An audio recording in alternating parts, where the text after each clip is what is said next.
哇，欢喜花、沙花、那种吉祥物呀，来了。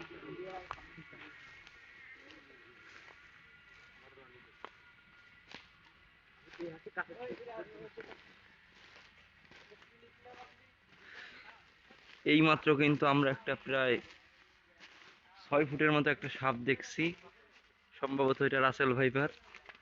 এই যে এই সাপের গির্জার মধ্যে চলে গেছে, আমরা ওইটা দেখতে যাচ্ছি। দেখা যাক সাপটাকে আমরা পাই নাকি।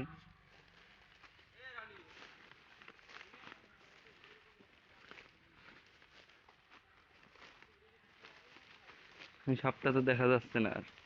এদিকে আইছে, সম্ভবত ওই গর্ত দিয়ে ভিতরে চলে গেছে। আমরা এখন এটা ভাঙবো, ভাঙে দেখবো যে এর মধ্যে সাপ আছে কি নাই।